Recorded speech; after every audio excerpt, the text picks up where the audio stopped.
En ce moment, le pilote qui domine la Formule 1, c'est Max Verstappen. Et vous le savez certainement, Max n'est pas le premier Verstappen à être en Formule 1. Moins de 12 ans avant le premier Grand Prix de Max, c'était le 107e et dernier Grand Prix de Jos, le père. Aujourd'hui, on va donc regarder, vous l'avez compris, la carrière de Jos Verstappen.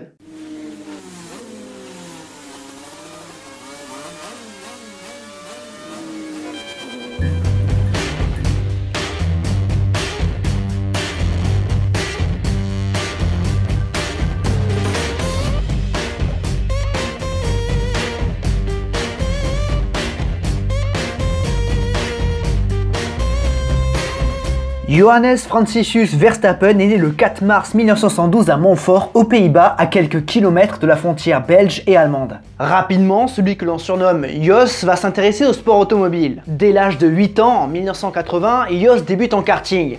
Mais ses débuts sont un petit peu délicats puisqu'il a un accident assez violent qui le transporte à l'hôpital. Alors imaginez l'inquiétude des parents et pourtant ça ne décourage pas Jos qui veut piloter. Il reprend le volant rapidement et se montre. Ce néerlandais a un beau coup de volant et il s'illustre dans les catégories nationales. En 83 et 84, il remporte le championnat des Pays-Bas puis il évolue dans le championnat continentaux. Après 2 titres européens en 89, il décroche le titre belge en 91. Clairement, Jos est un bel espoir des Pays-Bas et en 1992, il passe en monoplace. Il est donc âgé de 19 ans, ce qui est normal à cette époque. Direction donc la Formula Opel pour le néerlandais, catégorie qu'on peut aujourd'hui situer comme la Freca, la Formule Renault. Celle-ci a été remportée au préalable par Mika Häkkinen ou Rubens Barrichello. Donc c'est pas mal. De plus, Jos va rouler pour l'écurie néerlandaise Van Amersfoort. On est peu nombreux à être surpris. Bref, Jos se révèle et remporte le titre néerlandais en gagnant 8 des 9 courses. De plus, il remporte le titre du Benelux ainsi que 2 victoires en championnat européen. C'est pas mal. De plus, il termine 4ème de la Formula Pacifique qui se court en Océanie. Une très belle première saison en monoplace et donc Jos apparaît sur les radars. Et il a déjà pas mal de supporters, mais il faut pas se relâcher. Direction les choses sérieuses en 93 avec la F3 allemande. Parmi les vainqueurs de ce championnat, on trouve des Volker Weidler, Bernd Schneider, Karl Wendlinger, Michael Schumacher, Tom Christensen ou Pedro Lamy. Jos rejoint l'équipe Opel Team WTS qui est le team champion en titre. Verstappen répond présent immédiatement. 3ème pour sa première course, il montera sur 13 autres podiums dont 8 fois sur la plus haute marche. Notons une belle série de 4 victoires consécutives. Ce panache et son niveau de jeu lui permet de décrocher le titre de F3 allemande. C'est pas tout, à cette époque, la F3 comptait des courses prestigieuses comme les Masters de Zandvoort, le Grand Prix de Macao ou le Grand Prix de Pau. Et Jos a tout simplement remporté les Masters de Zandvoort. De plus, il a terminé 3ème de la course de Monaco. Clairement, tout va bien pour lui et son nom circule dans les paddocks de Formule 1. Son manager, Hub Rottengatter, 25 départs en Grand Prix, lui trouve un test chez Footwork. Et le néerlandais impressionne tout le monde et beaucoup d'équipes le contactent. Il fera également quelques roulages chez McLaren. Finalement, Hub lui dégote un contrat de pilote essayeur chez Benetton.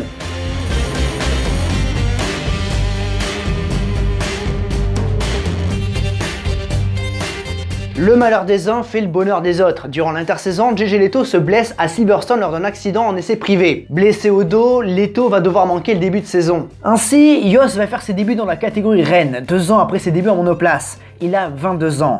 Le truc, c'est qu'il fait équipe avec Michael Schumacher.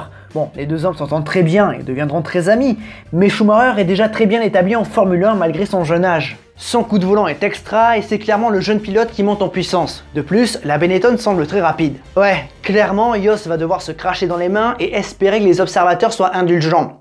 En premier lieu chez Benetton. Il achève sa première qualification à la 9ème place, ce qui est honorable. Il fait un début de course solide et remonte dans les points. Mais au 36e tour, incompréhension. Brundle est au ralenti et cela crée une réaction en chaîne. Bernard sur la Ligier freine et cela surprend Irvine et Verstappen qui se battaient. Il faut éviter les voitures au ralenti et Jos met les roues dans l'herbe et part en tête à queue, ce qui provoque un carambolage. L'accident est spectaculaire, la tête de Brundle a été heurtée par la roue arrière de Verstappen, mais heureusement personne n'est blessé. L'intérim de Jos se poursuit au Pacifique, 10ème en qualification, son rythme est loin de celui de Schumacher, mais il semble en mesure de marquer des points. Mais en sortant des stands, Jos commet une erreur bête. En pneu froid, il part en tête à queue et se tanque dans le sable. Abandon pour Jos the Boss. Et il devra attendre pour se racheter car JJ Lehto reprend du service à Imola. Mais le Finlandais n'est pas encore bien remis. Par chance pour Verstappen, Lehto ne retrouve pas son niveau. Il traîne sa Benetton durant plusieurs grands prix jusqu'en France où Briatore annonce que Verstappen va prendre la place de Lehto et Lehto la place de Verstappen. Et en France, après un accident en qualif, Jos termine sa course par un tête à queue. Encore. Ça fait beaucoup. Ouais, Briatore et Walkinshaw se montrent impatients. Ils dominent avec Schumacher mais veulent également une deuxième voiture. Le niveau de Verstappen est potentiellement très bon, mais le caractère trop bouillant du Batave le bloque. Il commet trop d'erreurs, clairement sa place est mise en danger notamment par un certain Johnny Herbert. À Silverstone, Grand Prix suivant la France, Jost parvient à terminer son premier Grand Prix de Formule 1. 9ème à l'arrivée, il prend la 8ème place sur tapis vert après la disqualification de son équipier. Vient alors le Grand Prix d'Allemagne où Jost va faire peur à tout le monde. Déjà, durant les essais, Schumacher lui prête sa voiture et Verstappen la crache. Mulet pour Michael et retour sur sa voiture de base pour Verstappen qui signe le 19ème temps des qualifications. C'est très loin. Mais le départ de cette course est marqué par un carambolage et Verstappen émerge à la 5ème position à la fin du premier tour. Et il va tenir sa 5ème place. Des points sont clairement envisageables et ça pourrait débloquer pas mal de choses. 16ème tour, Jost s'arrête au stand pour ravitailler. C'est alors que le pire se produit. L'essence gicle du tuyau et s'enflamme sur les échappements. Une boule de feu envahit la pit lane avec Jos Verstappen en plein milieu. Le néerlandais se détache pendant que les mécaniciens arrivent avec des instincteurs. Verstappen sort de sa Benetton, plus de peur que de mal.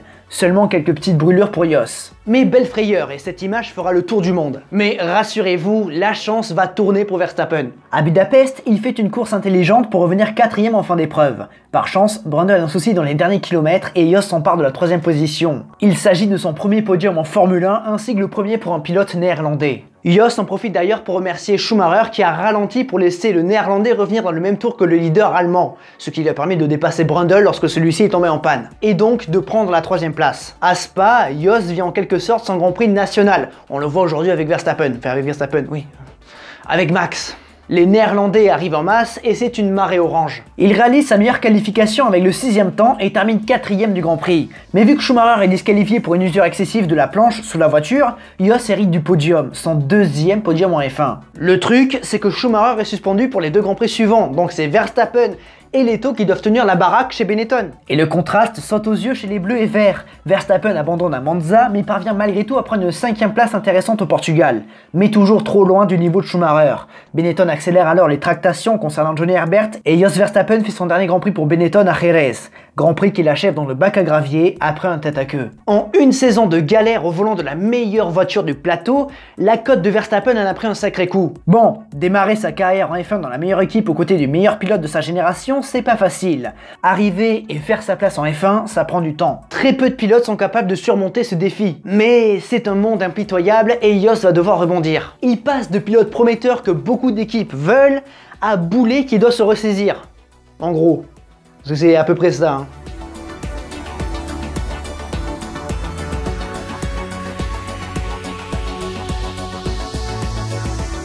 Pour 1995, Verstappen passe de Benetton à Simtek. Le néerlandais est toujours soutenu par Briatore et Flavio a donc prêté son jeune pilote à Simtek qui est en difficulté. Et au volant d'une voiture ô combien difficile et moins performante que la Benetton, Jos va faire de très belles choses. Prenant la 14ème position en qualification en Argentine, il surperforme avec sa Simtek et reprend du crédit. Les problèmes de fiabilité l'empêchent d'aller au bout, mais il se montre régulièrement. C'est ce qu'il faut. 17ème sur la grille à Imola et 16ème en Espagne. Seul Grand Prix qu'il termine d'ailleurs, 12ème. À Monaco, il n'effectue que quelques centaines de mètres avant d'abandonner. La situation chez Simtek est déplorable et l'argent manque cruellement. À tel point que Verstappen et son manager Rottengatter servent en quelque sorte de monnaie d'échange pour établir un contact avec Philips. Mais ça ne se fera pas. Simtek met la clé sous la porte et Jos se retrouve sans volant alors qu'il était en pleine prise de confiance. Et dommage que ce fût si loin sur la grille. Du coup, Jos remplit ses fonctions d'essayeur chez Benetton et pilote la voiture de Schumacher et Herbert. De plus, il pilote également la Ligier. Benetton doit renouveler son line-up pour 96 et Verstappen est naturellement envisagé. Mais Briatore prendra les pilotes Ferrari, Alesi et Berger.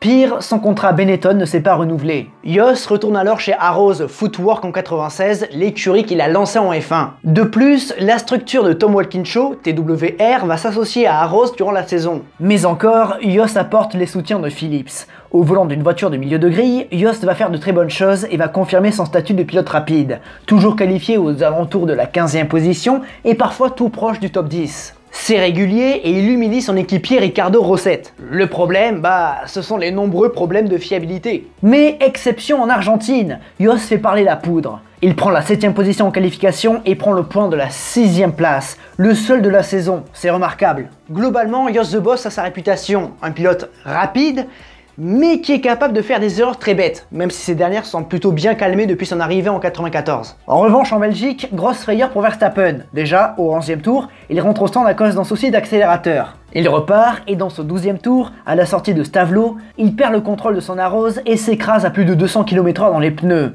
Le choc est très violent, mais pas de graves blessures pour Verstappen. Cela dit, Jos est sonné et est accompagné dans l'ambulance par le professeur Sid Watkins. Pour 97, Jos Verstappen va essayer de concrétiser ses efforts en allant chez Tyrrell. Malheureusement, cette écurie n'est plus que l'ombre d'elle-même. Et pourtant, cette équipe propose un line-up intéressant avec Mika Salo et Jos Verstappen, deux pilotes solides que le paddock s'accorde à dire qu'ils méritent mieux. Et effectivement, cette année 97 va être extrêmement délicate. Aucune performance et beaucoup de problèmes de fiabilité. Seul miracle à Monaco avec une 8e place sous la pluie. Mais en fin de saison, Craig Pollock rachète Tyrrell et décide de ne pas conserver Verstappen, même si Ken, le patron historique, le fondateur de Tyrrell, voulait qu'il reste. Verstappen est une nouvelle fois sans volant.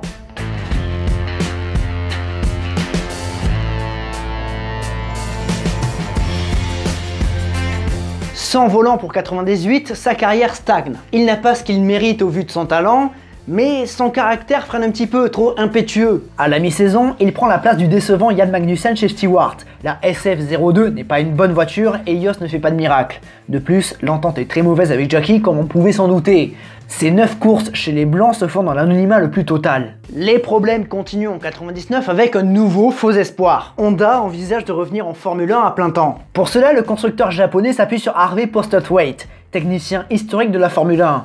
Ce dernier recrute alors Jos Verstappen pour développer la RA99, mais Postlethwaite décède d'une crise cardiaque et le projet est abandonné. Verstappen est de nouveau sans volant. C'est très frustrant, mais il faut encore y croire et Jos retourne chez Arrows. Tom Walkinshaw a pris les commandes de cette équipe et les efforts portent leurs fruits à partir de 2000. Tant mieux pour Jos. De plus, Orange devient le sponsor de cette équipe. Donc un néerlandais qui pilote une voiture orange sponsorisée par Orange, c'est pas mal. En termes de performance, cette Arrows A21 permet à l'équipe de passer du fond au milieu de grille. Jos se retrouve alors à se battre régulièrement pour le top 10 et parfois pour les points. Je profite d'ailleurs de cette caméra embarquée pour attirer votre attention sur la position des mains de Verstappen, très haute, similaire à Jean Alesi.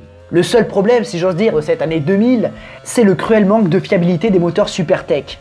Mais sous la pluie au Canada, Jos The Boss score ses premiers points depuis 4 ans avec la 5e position. Encore mieux à Monza où il termine à une brillante 4e place, 12e au classement du championnat, son meilleur résultat depuis 94. Pour 2001, la 22 est moins bonne. Ouais, les progrès techniques d'Arrows ne sont pas suivis par les progrès financiers, le portefeuille maigrit dangereusement. Mais Jos se montre et écrase son équipier Bernoldi. Il lutte pour les points à Sepang avant d'échouer à la 7e position.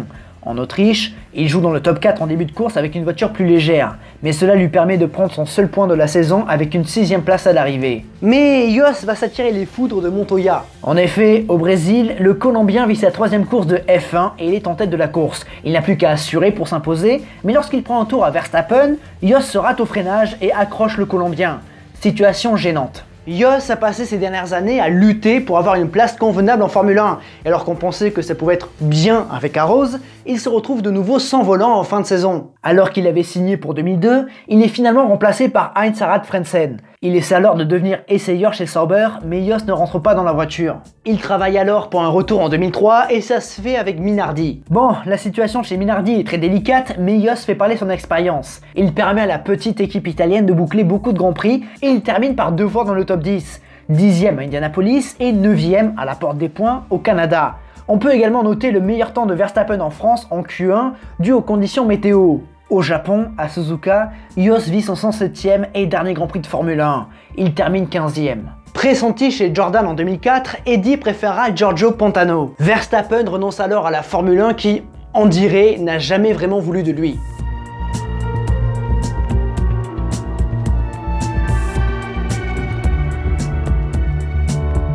Jos va alors se concentrer sur la gestion de son agence de voyage et il va aider son père, Franz, à la gestion du karting familial. Mais ça dure pas longtemps puisqu'en 2005, il reprend du service, direction la Coupe du Monde de monoplace, la 1 Grand Prix. Catégorie où les équipes sont des nations. Jos va donc rouler pour les Pays-Bas et fera de très bonnes courses. Il s'impose même une fois à Durban en Afrique du Sud et permet aux Pays-Bas de terminer 7e du championnat. On en parlera plus en détail de ce championnat farfelu. Mais le passage de Jos en un Grand Prix ne dure pas longtemps puisqu'il quitte la catégorie à cause d'histoires de salaire. Sa carrière n'est pourtant pas terminée puisqu'en 2008, il revient en LMP2 en s'associant avec son compatriote Peter Van Markstein Jr. Il pilote alors une Porsche RS Spider avec comme objectif principal les 24 heures du Mans. Mais il fait également le championnat Le Mans Series avec Jeroen Bleekemolen. Et ça va le faire puisque le duo néerlandais décroche le titre de champion en LMP2 avec 4 victoires en 5 courses. Victorieux aux 1000 km de Catalogne, de Spa, du Nürburgring et de Silverstone avec une deuxième place aux 1000 km de Monza. Mais surtout, en juin, aux 24 heures du Mans,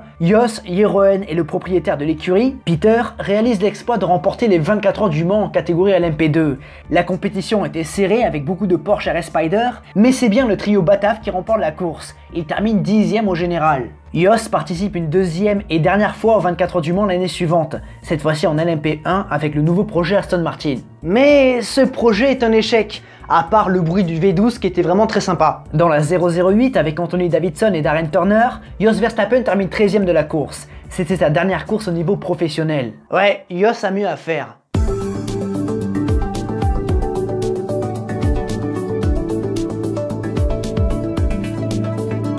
En 1996, Jos s'est marié avec une championne de kart belge, Sofia Kumpen. Et le 30 septembre 1997 est né à Hasselt en Belgique, Max Emilian Verstappen. Jos sera un papa relativement dur avec son fils Max qui baigne dans le milieu de la course depuis sa naissance. Jos se montre parfois très rigide avec Max qui commence très tôt sur le karting familial. Puis au fil des années, Jos accompagne son fils sur les différents championnats, toujours présent derrière Max à le pousser, parfois dans ses retranchements. La dureté de Jos est parfois exprimée différemment, avec notamment quelques affaires juridiques familiales. Mais bref, restons dans le sport automobile avec Jos qui suit Max dans les différentes catégories. Karting puis monoplace où Max passe notamment chez Van Amersfoort. Tiens donc.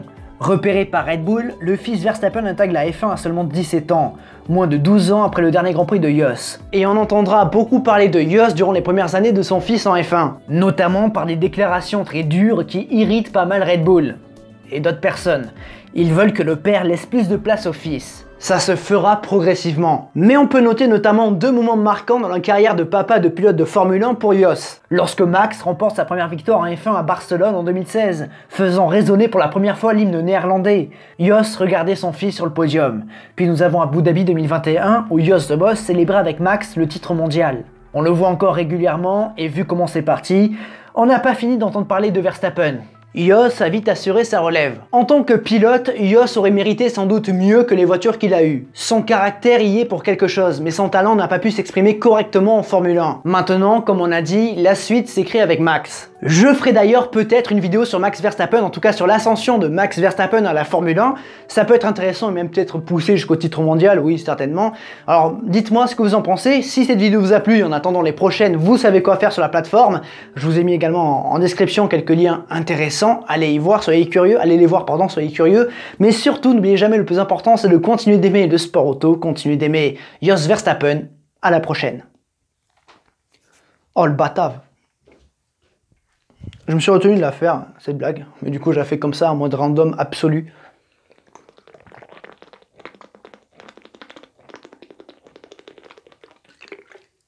Elle était froide au début, elle est chaude maintenant. Il fait trop chaud.